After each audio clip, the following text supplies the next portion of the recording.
Bitcoin the currency of the future, or is it the payment system they're developing? Bingo, it's the payment system. It's the blockchain encryption, and they're interesting things. I think Bitcoin, or the really blockchain encryption that's behind it, has a greater ability to bring more of the world's population out of poverty than anything we've seen in... Well, for one thing, it's a cheap payment system. For one thing, it's a cheap payment system, but it's more important than that. It's more important than that. Blockchain cryptography is all about digital transfer of ownership in a completely transparent and public way. Okay, I don't want to go into any of the math and the complexity behind it, but think of what that means. That means that I can actually record ownership in public in a digital means. 50% of the world's population has a mobile phone. I read an estimate this month that in 2020, 90% of the world's population will have mobile phones. That's probably a high estimate, but that's okay.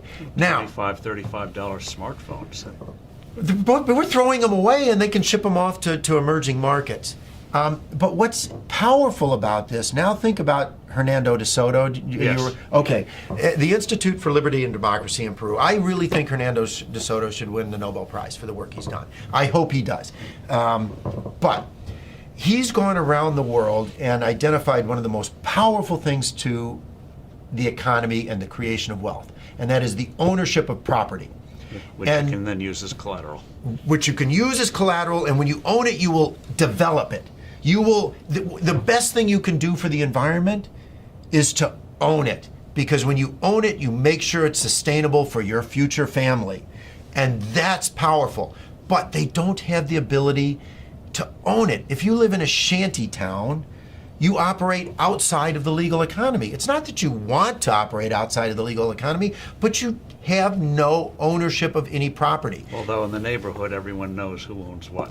And once you introduce blockchain cryptography, guess what they can do? Have a public ledger of ownership and transfer that cannot be denied because it's absolutely transparent. It's absolutely transparent.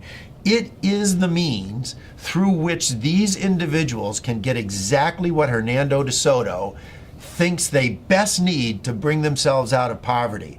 It is so much more profound than that, but at its very basis, it has the ability to give these individuals the right of ownership to property. And that has, more than anything else, the ability to bring them out of poverty. And I can't wait. It'll be adopted elsewhere. I mean, it's such a powerful, blockchain encryption is such a powerful tool.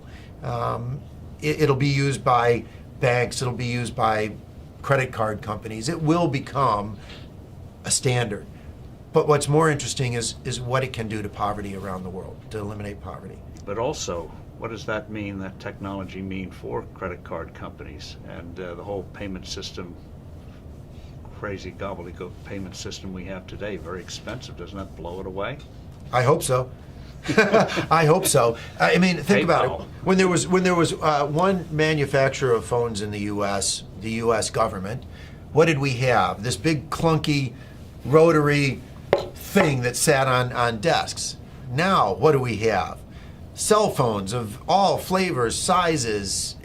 I can sit in Africa and on my cell phone take courses at MIT because they're public record. It's absolutely astounding what happens when you can actually innovate around the world and compete. And what is happening is blockchain cryptography, forget Bitcoin, creates a competitive technology, a competitive innovation that these credit card companies will have to adopt. The ones that adopt it first will bring their cost base down. And importantly, if you think about a retail store, and I have this with my kids are off in college and they go to a retail store, they use their credit card. And the credit card company costs the retailer $3 to $6. Right, because they reject well, first the fee is high, and then they reject the transaction. Because why is this card suddenly showing up in some city, some place where I don't live? So it gets cut off. Well, with blockchain cryptography, the buyer and the seller automatically trust each other over an untrusted network. That's what's so powerful about it. A blockchain-based transaction is verified within 10 minutes. It's not verified within 10 minutes for a credit card, which is why 5 to 10% of all transactions are rejected on the spot. It's not verified until often days later. Even a check is not verified for days. And that is completely taken out of the system. So on day one, the retailer's sales go up because they don't have to reject the transaction and they save on the fees. It doesn't really get much better than that if you're looking for a disruptive innovation in any single industry. It's wonderful.